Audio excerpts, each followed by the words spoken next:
So we're going to talk a little bit about PayPal's 2022 year-end results, which we just learned last week. Before we do, please click subscribe to my channel and be sure to check out a message from our sponsor, The Motley Fool, at fool.com/Frankel, where you can get the top 10 stocks to buy right now.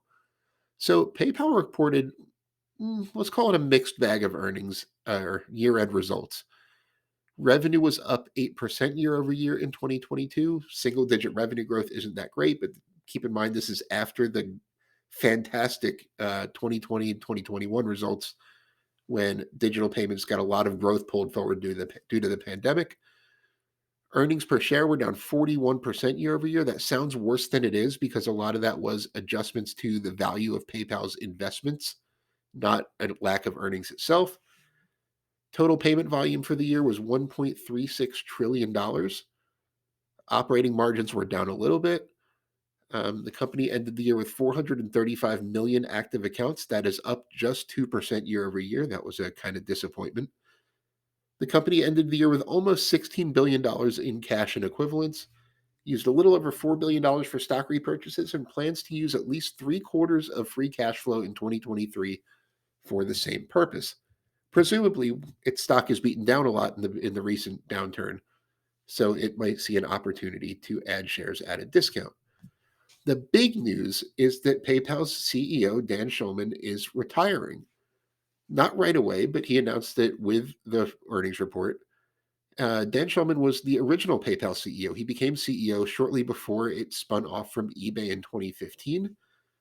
And under his leadership, the company, you can call it a pretty big success. They added 254 million active users since Schulman took over.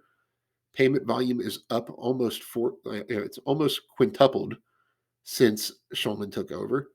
A lot of consumer adoption of PayPal and Venmo has gone from being not that well known to really being a household name.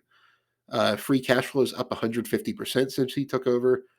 And for investors like you and me, since PayPal became an independent company, not part of eBay, the stock has produced 114% total return for investors. And that's after the really terrible performance in the past year or so in the market decline.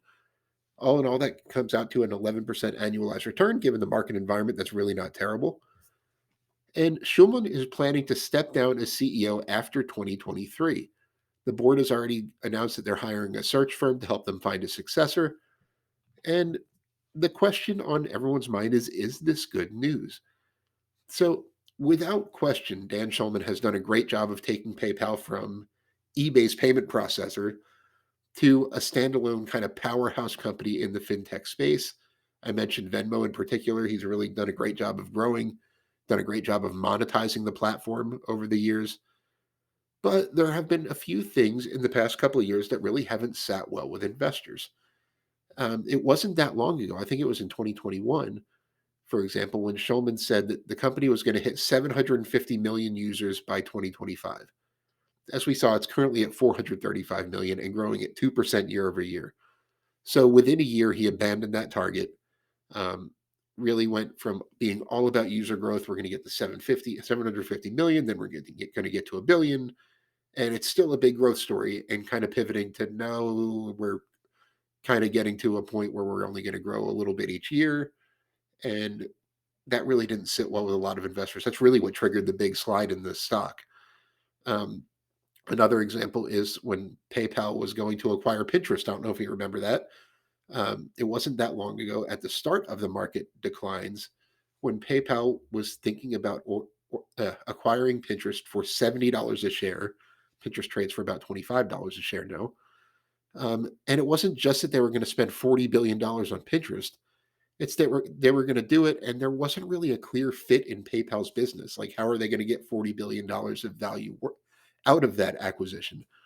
So, a few things in recent years have kind of caused investors to take a step back and say, what's management doing here?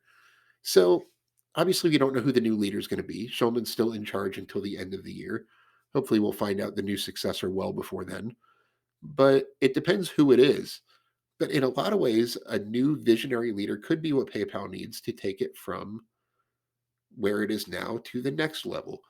Has been a great leader to take it from a part of eBay to a fintech powerhouse. He's been in growth mode. So if we have a new CEO who really can understand how to maximize the current ecosystem of PayPal and Venmo and how to what bolt-on acquisitions might be most valuable, how to bring a new generation of users on board, it could eventually be a good idea or a good catalyst for shareholders. But we'll have to wait and see. I will be definitely keeping up with this news and updating you on any new developments we hear. So please stay tuned and click subscribe to my channel. Once again, thank you so much for joining me. Be sure to click subscribe if you don't subscribe to my channel already. And as always, this video is sponsored by the Motley Fool. Be sure to visit www.fool.com/Frankel to receive the top 10 best stocks to buy now.